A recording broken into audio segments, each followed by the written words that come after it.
We interrupt this broadcast with some important news. Let's rewind and check out the biggest news stories from this week.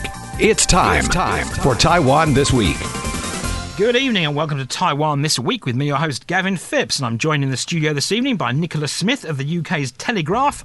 Good evening. And Klaus Badenhagen, who of course reports from Taiwan for German media. Great to be back here. Tonight we'll be discussing the arrival of coronavirus vaccines from the COVAX Global Vaccine Sharing Programme and the expansion of the government's inoculation programme, the Ministry of Foreign Affairs touting social media statements as proof of improving Taiwan-India ties, some rather alarming numbers about the birth rate, Taiwan's Green parties, and the Kaohsiung Agriculture Bureau saying that self-defence with a BB gun against macaques is, well, it's okay. But we'll begin with the latest news about last Friday's horrific train crash in Hualien. Now, the Transportation Safety Board released its initial findings into the incident on Tuesday of this week, with board chairman Yang Hongjie saying the fatal collision between a Taroko express train and a crane truck occurred less than 2 minutes after the crane fell onto the track. Now, according to Yang, the results of the probe are based on data and video chips retrieved from the train's driver recorder and its automatic protection and control and management systems. Now, on Thursday, Yang released more information, saying a second chip belonging to the crane truck's dash cam had been retrieved, and it provides key findings regarding what happened to the vehicle immediately prior to the accident. Yang says that chip contains a 1-minute film that captures images of excavators at the construction site above the scene of the accident and includes a conversation between two of the characters that are currently being questioned by prosecutors. Meanwhile, reports are claiming that evidence is now suggesting that the driver of the crane truck that caused the crash tried but failed to move the truck from where it had been, hence the chip from the crane truck is now being covered by prosecutors. Now, Transport Minister Lin Jialong has submitted his written resignation to take responsibility for the incident, and speaking during a Legislative Transportation Committee hearing, Lin said that he submitted his formal resignation earlier this week to both President Tsai Ing-wen and Premier Su Jing-chung, saying that he's willing to take full political responsibility for the accident. Meanwhile, President Tsai Ing-wen on Wednesday told a DPP Central Standing Committee meeting that the Taiwan Railways Administration needs to make major reforms in certain areas. Tsai described reform as being a necessary step and said that action will be taken to resolve problems with the Railway Administration's organisational culture to address its long-standing financial losses.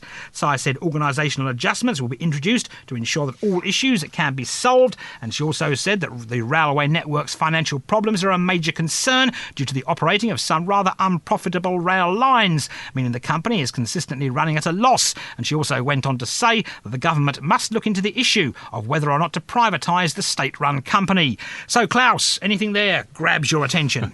Well, you didn't mention Premier Su, who, of course, put an emphasis on making Taiwan's railway lines safer by building an automated surveillance system that basically sounds the alarm whenever something falls onto the tracks, as it did here, which sounds really sensible. Could be an opportunity for an Internet of Things-like system, lots of sensors.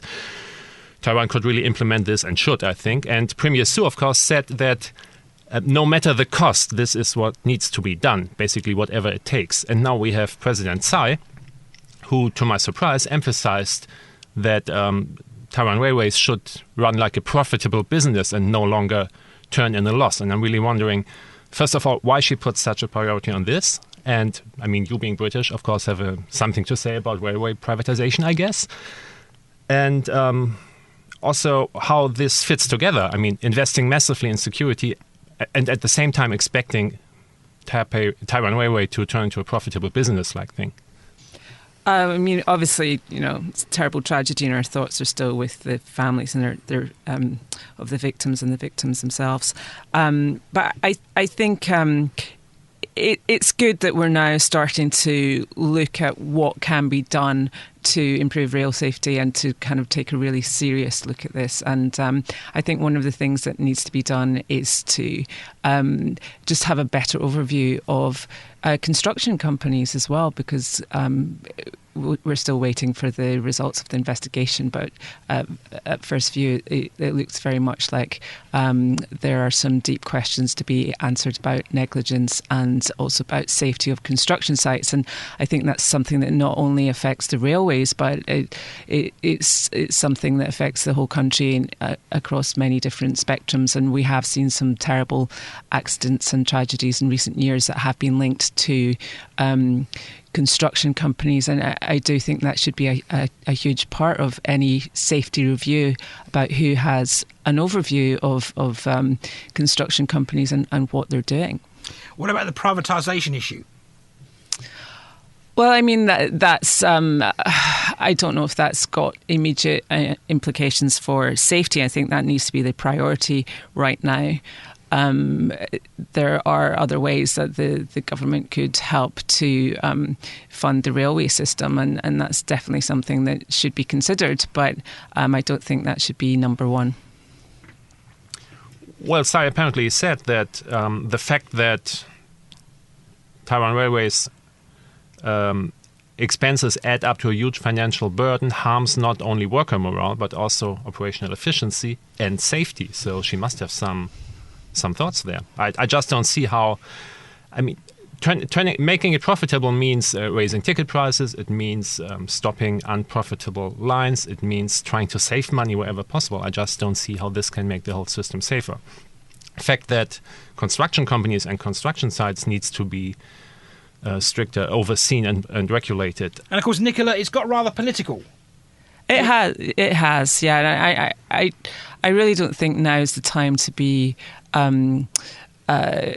basically making political accusations on the back of a tragedy. I mean, we saw very quickly from the opposition parties that they were immediately pointing the finger at the transport minister, at the government, and really, I think there needs to be time to allow the investigation to proceed and to reflect on what's happened, and not to take cheap political shots on the back of a tragedy.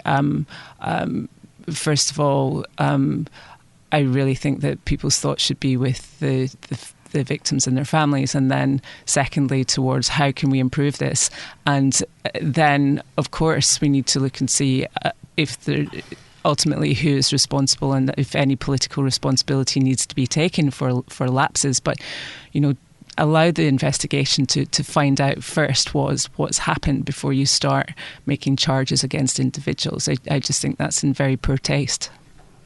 Yeah, I'm not so sure that the KMT really made a smart move there. I think it was just 2 or 3 days after the accident. Transport Minister Lin Jialong had already offered his resignation, and then the KMT came out and said, now Premier Su has to step down and President Tsai needs to apologize. I think they maybe misjudged the public opinion or the public's priorities in that moment. And being the opposition party, of course, it's their job to jump at any opening allowing them to attack the government. But in this case, I think they also took a step back by now, because maybe they saw that this was not the appropriate step in that moment. And moving on now, the Central Epidemic Command Centre says that over 20,000 people have now received their first shot of the AstraZeneca coronavirus vaccine. Currently, only medical workers, employees at health clinics, pharmacies and government quarantine centres, as well as athletes representing Taiwan in the upcoming Tokyo Olympics, are eligible to receive the vaccine. And health officials say that number of people encompasses some 488,000 people. However, from next Monday, the vaccine rollout will be expanded to include epidemic prevention workers at the local and central government levels, as well as those with a higher risk of exposure to the virus due to their jobs. Now, the expanded programme also covers officials in central and local governments that are crucial to maintaining the epidemic prevention system. And it also includes village chiefs and several other people like foreign diplomats. If you're a foreign diplomat, you will soon become eligible to receive the vaccine. There's also, this week, the government said that, well, they're going to possibly open the vaccine to people that could want to pay for inoculations by late April. And they say they've got some between 5,000 and 10,000 doses will be reserved for those paying to receive the vaccine. Now, Health Minister Chen Shih-chung has been reiterating this week that there's no evidence that the AstraZeneca vaccine leads to blood clots, but he's stressing that the Epidemic Command Centre is continuing to monitor the situation closely and will adjust the rollout as needed. Now, Taiwan took delivery of its first shipment of AstraZeneca vaccines allocated through the COVAX Global Vaccine Sharing Programme this past Sunday. And those 199,200 doses were shipped from from Amsterdam on a flight operated by China Airlines. However, it was revealed this week that the batch expires on May the 31st, earlier than the initial batch that arrived in Taiwan last month, which was purchased directly from AstraZeneca. So, Klaus, there we go. They're going to roll out more vaccines, but of course 20,000, I believe the actual figure is 20,075 people have received the vaccines as we're recording the show. Well, vaccination started just about 3 weeks ago, so we could say roughly that the vaccination rate is like 1,000 jabs a day, which is really slow, because when you look at this new delivery of this new batch of AstraZeneca vaccine, it expires end of May. That is 9 weeks from now. And of course, the priority is to get it out there by now. So 9 weeks and 200,000 doses, that means that you have to vaccinate about 3,000 people a day. So that means if you don't want to run the risk of this delivery to expire, and maybe you cannot use it, maybe you need to throw it away, then vaccination has to, from now on, until the end of May, has to be at least 3 times as fast as it has been so far. So you need to, every day you need to vaccinate 3 times as many people, which is why, of course, government opened it up from the only healthcare workers to the priority groups 2 and 3. So let's see how it moves on from here. I am intrigued about the slow uptake of the vaccine, but I think Taiwan has a plan. I think it's also subject to global realities. It doesn't have many vaccines at the moment, but more are definitely in the pipeline. And the health minister has said that 20 million are in the pipeline. He hasn't said exactly when they're coming. But, the fact of the matter is that Taiwan has, it doesn't have an urgent need to do the vaccinations just now. The major implication is for travel. And so I think it's just being held hostage to the fact that there is a huge delay in the global supply chain. But we spoke to Minister Chen, the Telegraph spoke to Minister Chen a couple of weeks ago, and he believes that Taiwan will basically be on a par with the rest of the developing world in terms of vaccine rollout by the second half of this year. And I think it just requires a little bit of patience.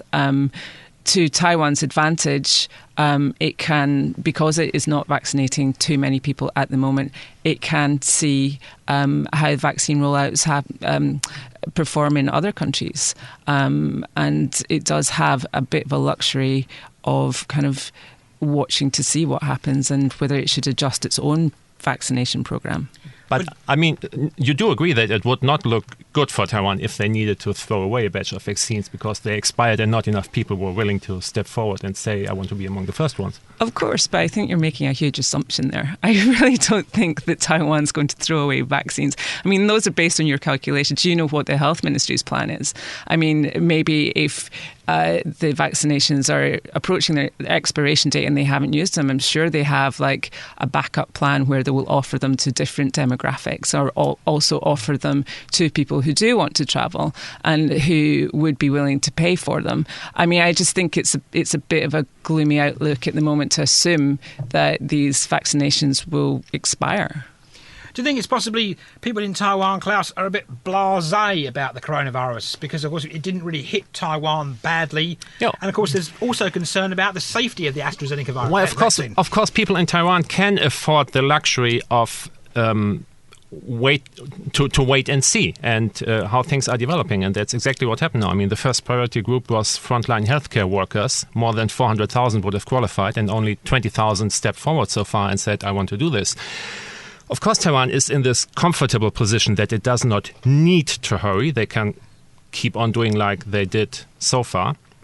But Minister Chen has also gone on the record and said that we can lift the travel restrictions and we can ease the quarantine system as soon as we have 60% of the population vaccinated. And that is a huge step. To reach that, vaccination would actually need to move 75 times as fast as it did so far to reach that goal within 1 year, just to show you the magnitude of the numbers here. And it is a number game in the end.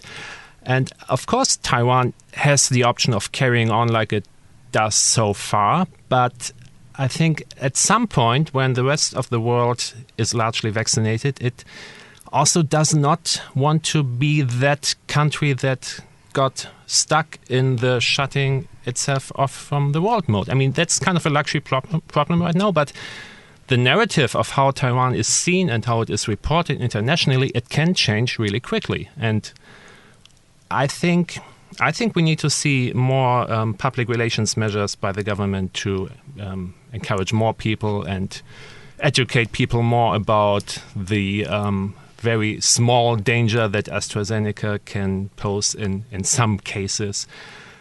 Right now, I don't even see the daily vaccination numbers on the CDC's website. I mean, I do hope that Taiwanese journalists are asking for the updated numbers every day, but they are not even actively promoting the daily progress in vaccinations. I think it's just I think there's no need to rush at the moment. No, I think it's just too soon to make these assumptions because, first of all, on the AstraZeneca vaccination, I mean, what better PR could you give it than the health minister himself took it?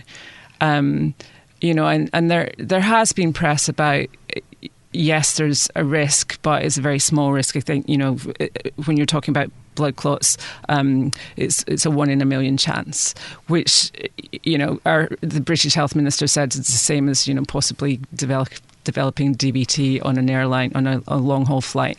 And then you've kind of got to look at the pace of the rest of the world as well. Yes, America is rapidly vaccinating people, the UK also. But Europe is completely behind on vaccinations. Yeah, and Germany, definitely. Yeah, and so is most of the developing world because they're being denied access to the vaccines. So really, when you're talking about global travel, it's not going to be anytime soon because we have to be realistic about what happens when we open the borders. And Taiwan's approach so far has been very cautious, and it's set to remain cautious because there's just so many variables, as well as the vaccinations. We don't know at the moment how they perform against the variants. And so really to be opening up borders, Taiwan is not going to be left behind anytime soon because nobody's really going to have that option. We're not going to see global travel return to normal until at least next year. And that's a very optimistic assessment. The health minister said during the interview that we did that he believes that developed nations will probably be back to some kind of normality by next spring.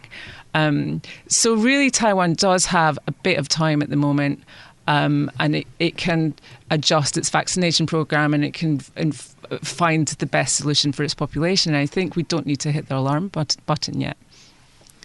Well, I think Taiwan is definitely well prepared to roll out a vaccination program because the problem in Taiwan will not be the logistics, unlike in Germany, as I have to admit, where it's just not work. In Germany, they have a lot of vaccine, but they just cannot roll it out quickly enough and reach the people and give them appointments. I think that will not be the problem in Taiwan with the highly digitized health system here. I think that will run really smoothly. So in Taiwan, we have two bottlenecks. One is the willingness of the people, if they feel the need to be vaccinated and step forward or not. And the other one is, of course, the supply of the vaccines. Because right now, Taiwan has 170,000 doses in the first batch and 199,200 in the second batch. So less than 500,000. So they talk about that they secured 10 million doses from AstraZeneca and another 5 million AstraZeneca via the COVAX program and then 5 million from Moderna. But we haven't seen them yet. And they are also not very open about sharing when they will arrive.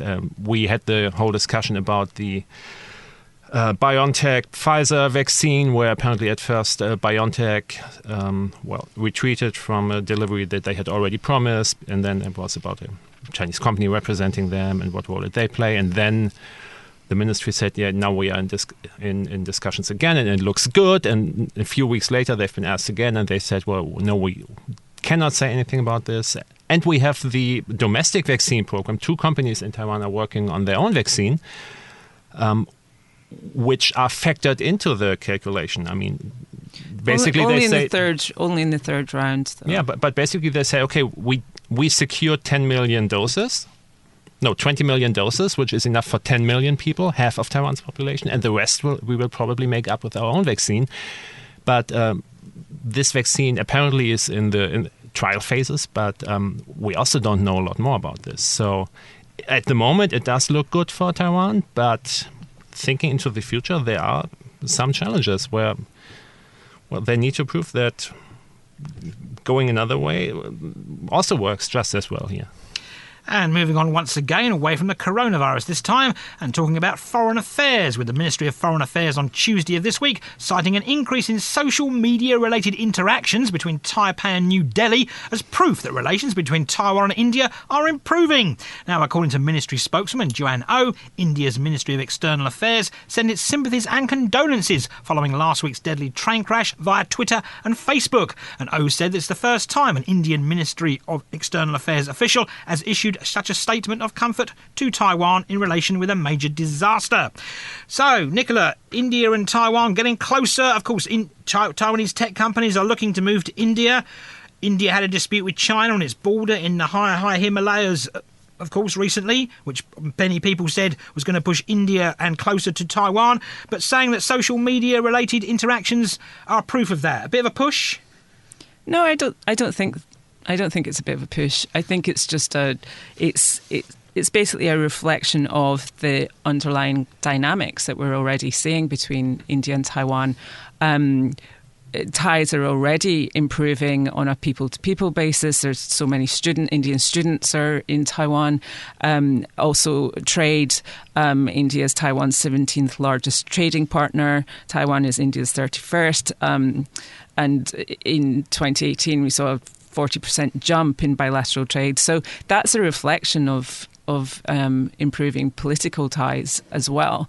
I think the tweet just shows that more overtly, and that's the difference, really, that it's been a bit more public. Although really it shouldn't be surprising to anyone that, you know, one country would express condolences to another when there's been a major tragedy, but that's just the world that we live in, and Taiwan has to live in just now. But it's also a reflection of the political shift, or the geopolitical shift in the world as well. Taiwan's position has shifted. China's behaviour has shifted dynamics in the region, and that includes India.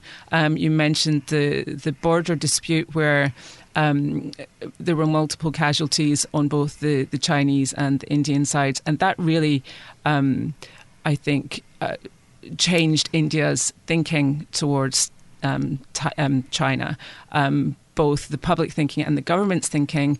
And I think India is kind of falling in line with the rest of the world, or many other countries, should I say, that have had recent disputes with China, whether it's in trade or whether it's actual kind of military tensions, in that people just don't want to toe China's line. China's lost any goodwill that it had, and people want to push back against China. And I think that we are seeing that in India-Taiwan relations, just more in the terms of things becoming more cooperative and just normal, really.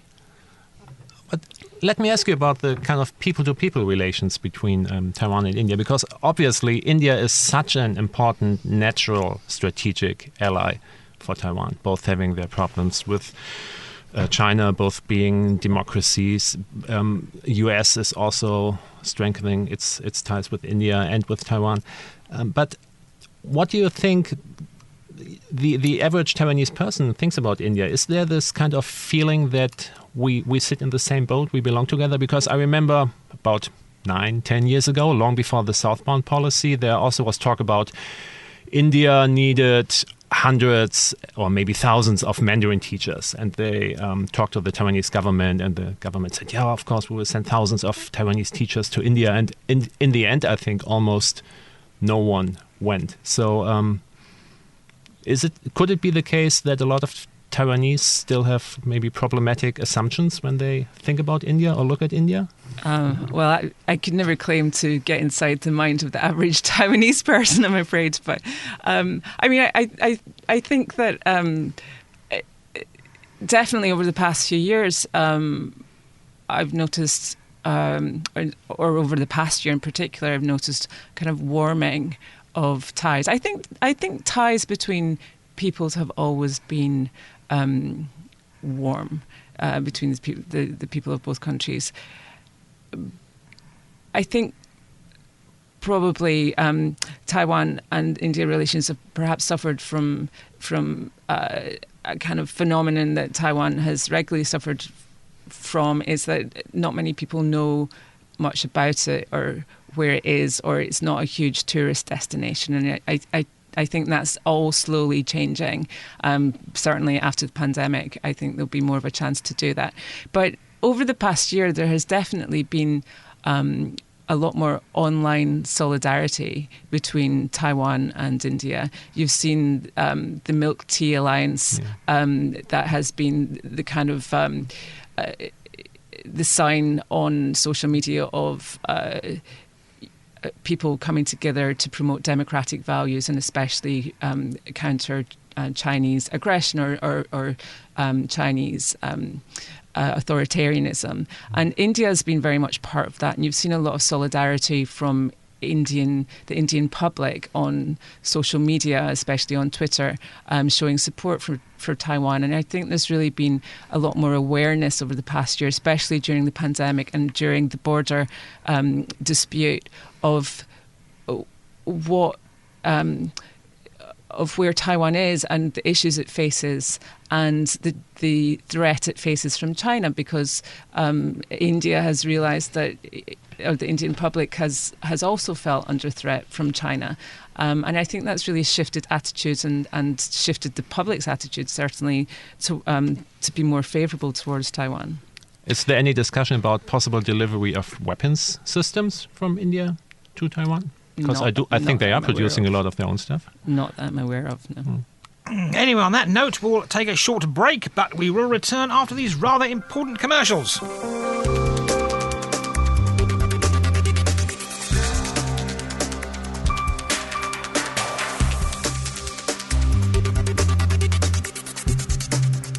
Welcome back to Taiwan This Week, and the Ministry of the Interior this week released the latest birth rate figures, and they were rather alarming, as they showed that 9,601 births were recorded in January, and that marked the first time the number has dropped to below 10,000 in a single month. The number of births in January of last year stood at 12,510, and the announcement of the new monthly low comes after the Ministry reported a record low 165,249 births for the whole of 2020.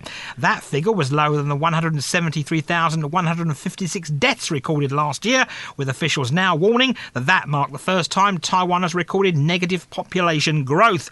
Now, some analysts have said that the low number of births in January could be related to the coronavirus pandemic, as they say many people might have delayed wedding ceremonies, resulting in fewer married couples and newborns. However, they say whether that's the case or not can only be determined if the number of births subsequently rises or falls. However, a recent survey of young Taiwanese people showed that only 36.5% of men and 19.6% of women believe that marriage is important, a trend that some say is key to the island's low birth rate. So, Nicola, there we go. More people, basically nearly the same amount of people died last year as were born.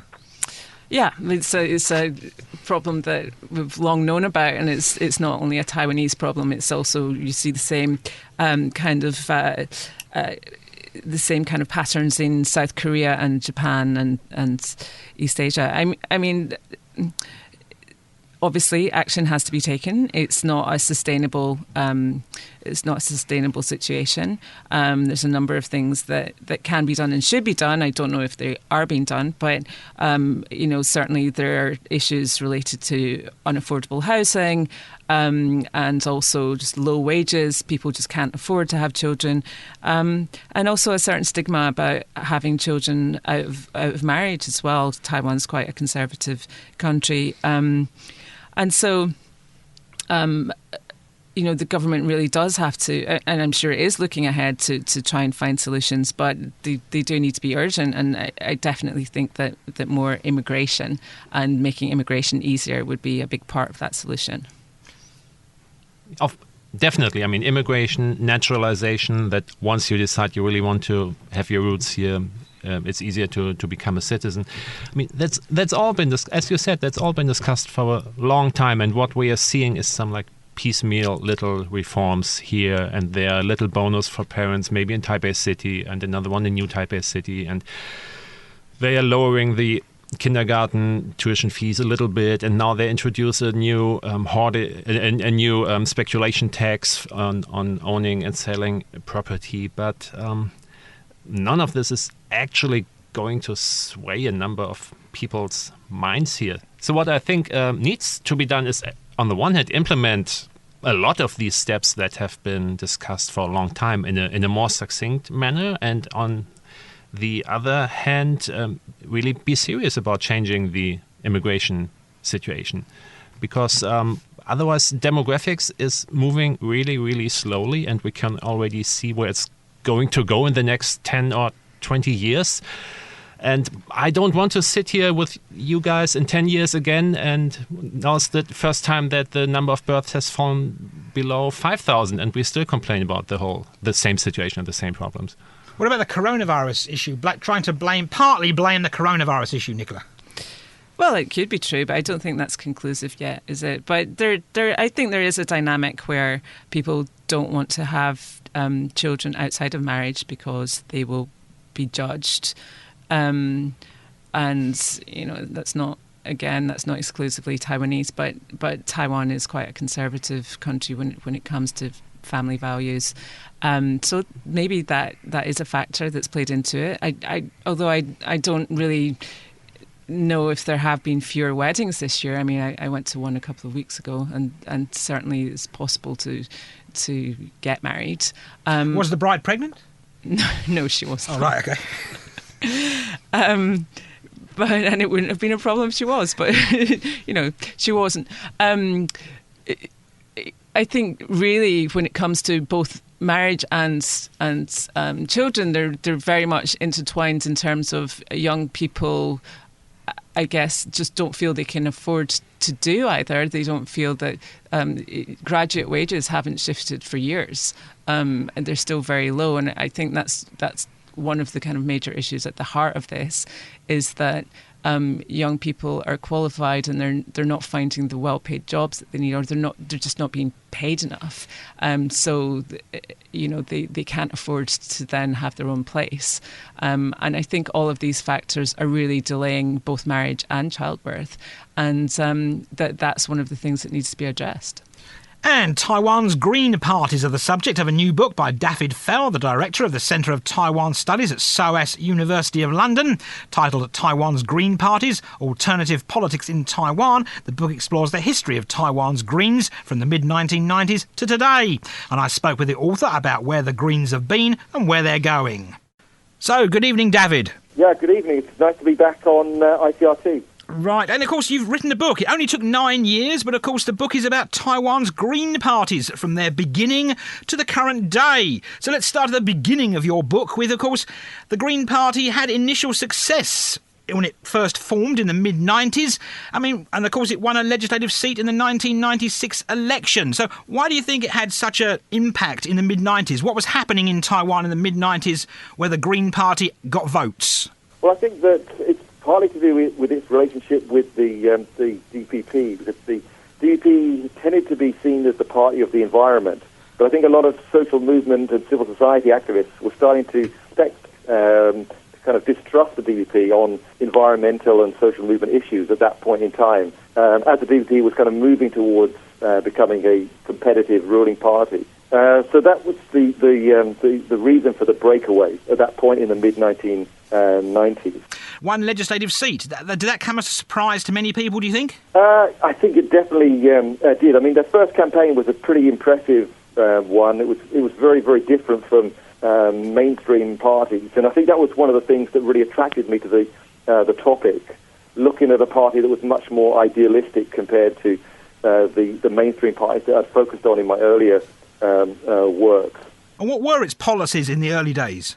Well, one of the key kind of focus is something that's pretty topical today, and that's nuclear power and opposition to the fourth nuclear power station. So they were able to push recall campaigns, for example, against KMT politicians that were pro-nuclear, and there was a Taipei City referendum on the fourth nuclear power station on the same day as the presidential and National Assembly elections in 1996, and that was one of their key kind of appeals. But they had other alternative appeals, such as on indigenous issues, on gender. And I think that kind of alternative nature was one of their kind of key appeals, and even is to this day. What about their support base in the early days? I take it this was mostly centred in the big cities in Taiwan. Yes, I think you're right there that for much of the party's history, the focus had been on Taipei City, although interestingly, the first seat they win is actually in Yunlin, in the southern central part of Taiwan. They tended to appeal to well-educated university students, urban dwellers, younger voters. And do they get influence from Green parties in other countries, namely Europe? Yeah, I mean, I think this is one of the things that really makes the book interesting internationally, that everyone knows about Green parties in Europe, and it's definitely the most international party in Taiwan.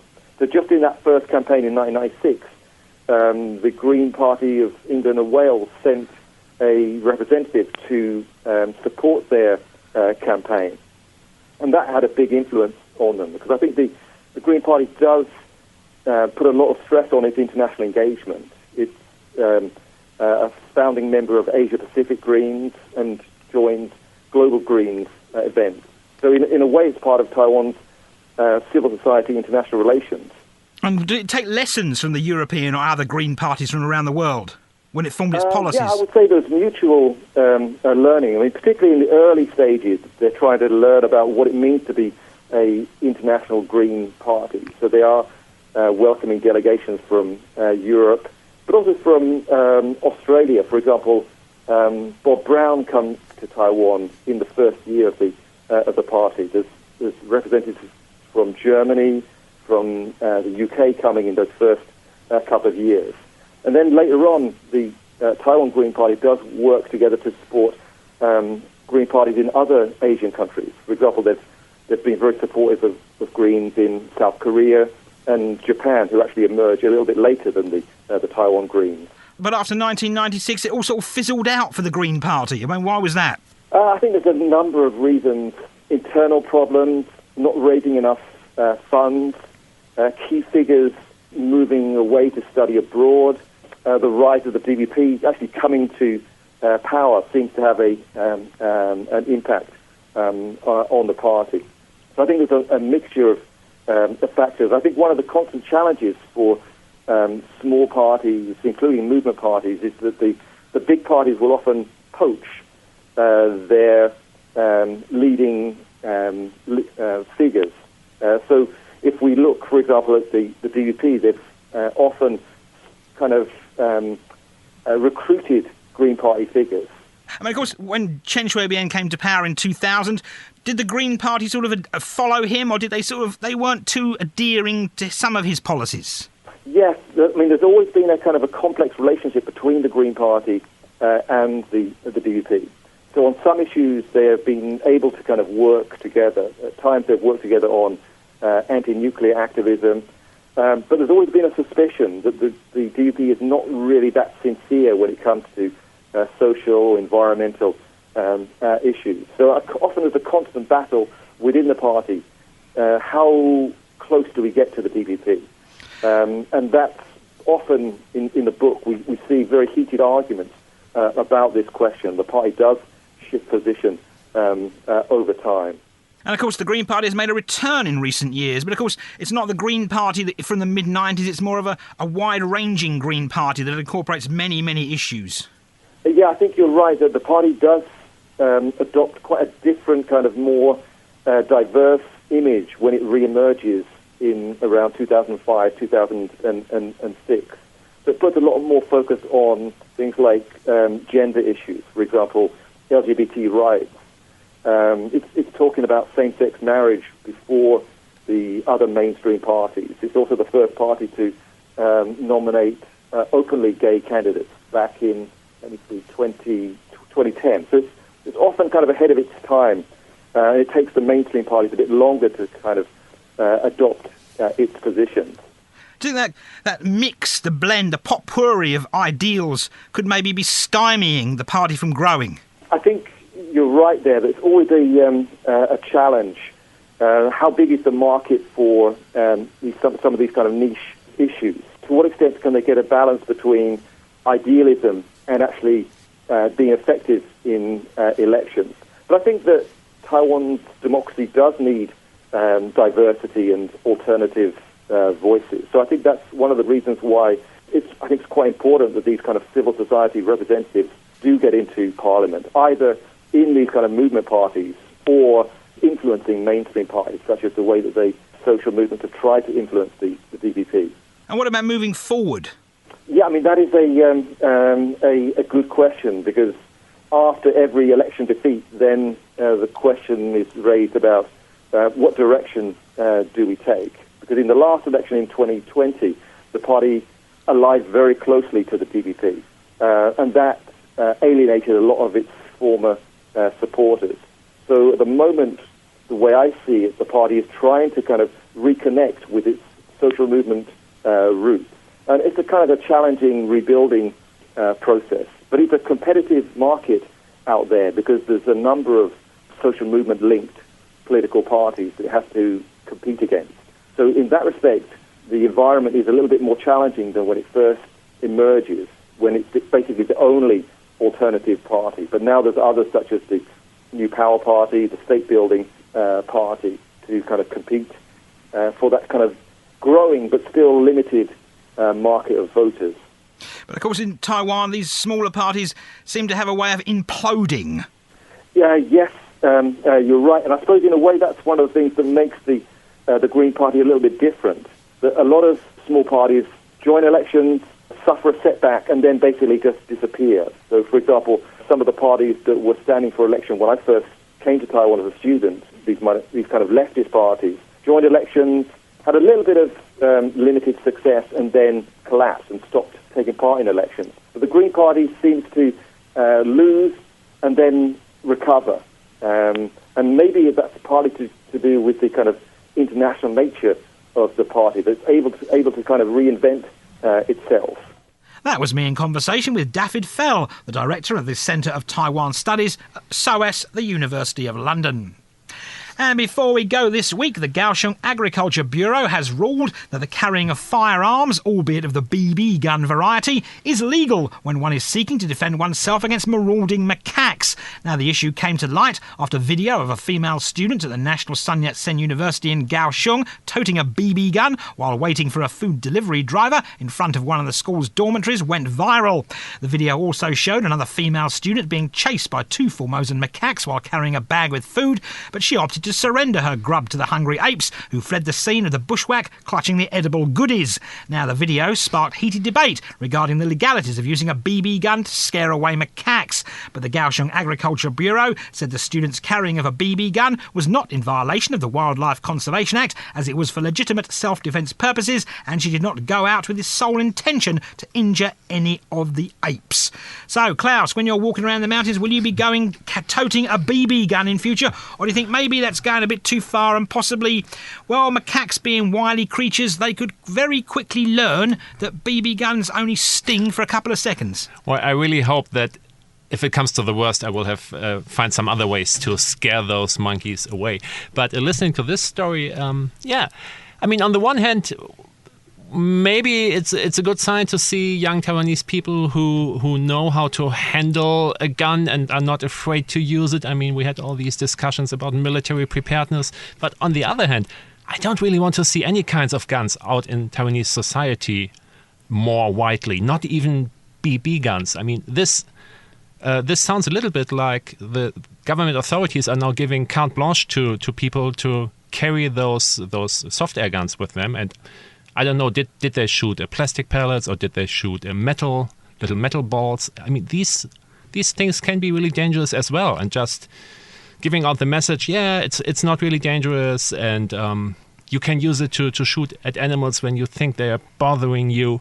I don't know if that's really a message we want to hear in Taiwanese society.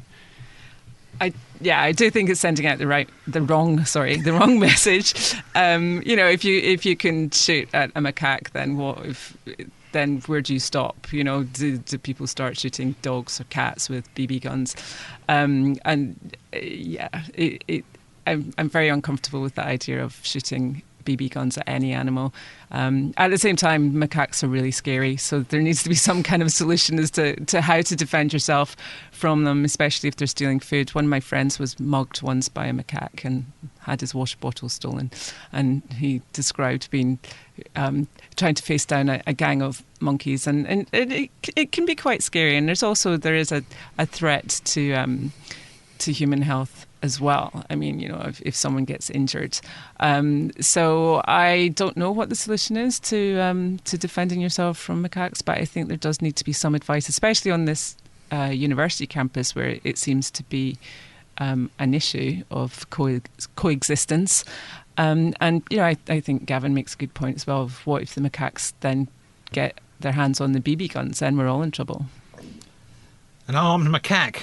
Klaus?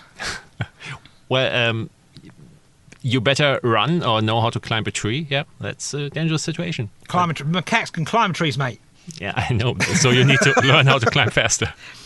I mean, what did your friend do? They surrendered the water bottle, or did they give it? He got it ripped out of their hand.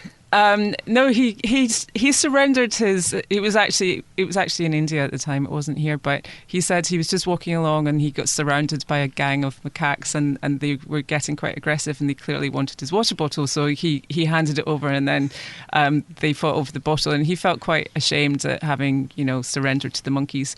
But I think that was probably the right solution of de-escalation in that particular instance. But yeah, it's a huge problem in India as well. Another friend woke up from an afternoon nap to find one sitting on his coffee table. And that's quite a scary situation. Does it actually happen that people are physically attacked, or is it all about give me this, give me that, and then the macaque will be off? People have been attacked, yeah. Physically hurt?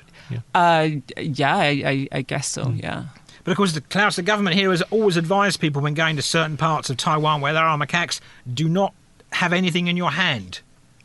Do not have any edible items in your hand. And obviously bags are a problem, of course, because these macaques in certain parts of Taiwan are known to have grabbed bags off people. Yeah, so if they cannot go for the easy prey, then you got to up the stakes, and then they go for whatever's in your bag, probably, yeah.